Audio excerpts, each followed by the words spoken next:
Well, we are glad that you can join us today on the Fatboy Show. And to the people of Busoga, congratulations to you. You now officially have a new queen of your kingdom.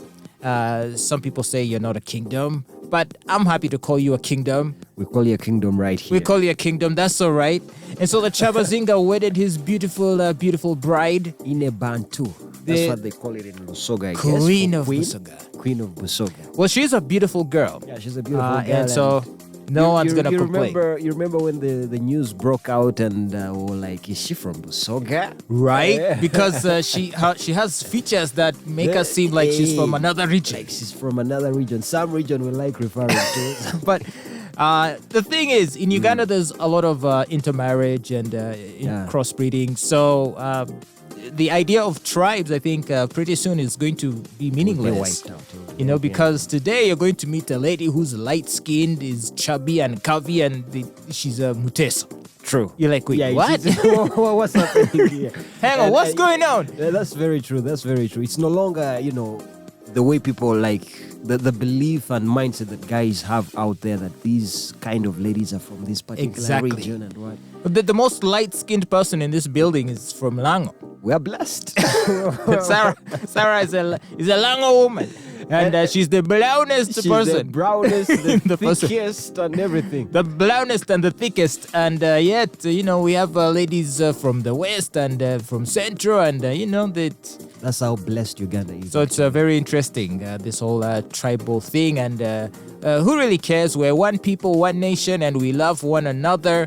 And so we're very happy in joining the people of Busoga, congratulating them upon the marriage of their Kyabazinga to his new bride, the queen. So may they now proceed and, procreate and sire offspring and new royals into the kingdom of Busoga. The princesses and princes or something like that. Although this marriage has not been without controversy.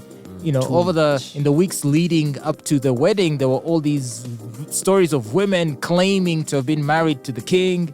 And there were attempts to prevent the wedding from proceeding. Were you seeing all of that? So many stories were coming through. So many stories. And I was like, is it better to just keep things, back doors and not go so public? Because when you go so public, you bring out all the haters. Yeah, you bring out all the haters and everything. Because if you look at the way these guys have, the way they're marketing and trying to gather everything for the royal wedding, I was like, how far this guy is going to go? I am concerned, though, with the degree of commercialization that took place. Because I think I saw MTN donated something, now Breweries donated something. Huge so amounts of they're money. turning this into like a sponsorship. Like it was a sponsorship, some sort of something. Which really is... it's not something you typically see. You would think if you're a royal family, you're royal.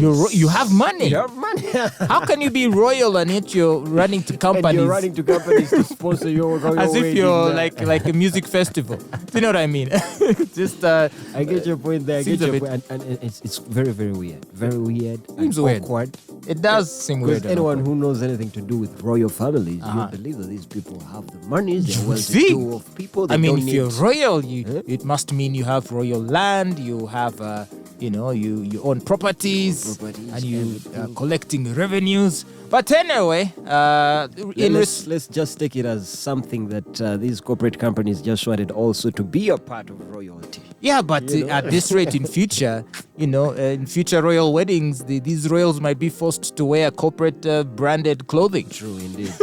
Actually, like the one who put the most amount of money there, you would assume would really want. So now you will want more exposure at the event. Now you will have to put their banners at your wedding, at your royal wedding. That you're doing, you have to be affiliated with the Busoga. That'll just be so wrong. But anyway, let's hope and pray it doesn't get to that. Now, in response to some of the controversy preceding the wedding, all the people coming up and poking their nose in it, saying, "Oh, I'm a wife, he shouldn't get married." Well, the Speaker of Parliament, Anita Among, came out and had something to say about it over the course of last week, in a way, in order to shut down the haters. And let me just play for you a clip of what she said in Parliament. Listen. To other people well. People want to pop their noses into people's personal lives. poke their noses They in should people's leave personal the lives. Kyabazinga. Leave the Kyabazinga. If they are saying he has many wives, who tells you a man should have one woman? Oh! Who tells you a man should have one woman? So says the speaker. Well, she said it. Herself being a co-wife to her husband. She understands everything. She knows how it works. But how would she feel if Magogo maybe out of the blue introduced someone else? See, this is the thing with the second wife. They're all for polygamy because it benefits them. It benefits because they were able to marry the man they wanted, even though he already had a wife.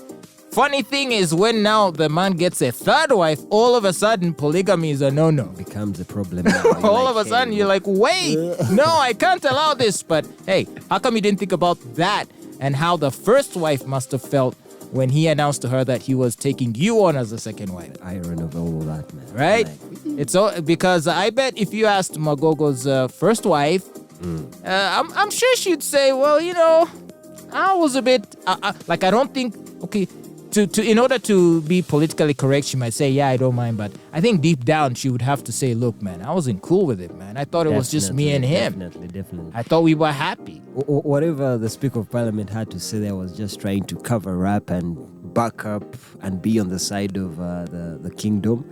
But she also knows deep down in herself, if Magogo came out with a move like that, She would not be like okay I'm with also it. introducing my queen. You can bet she'd be singing a different tune. RX Radio.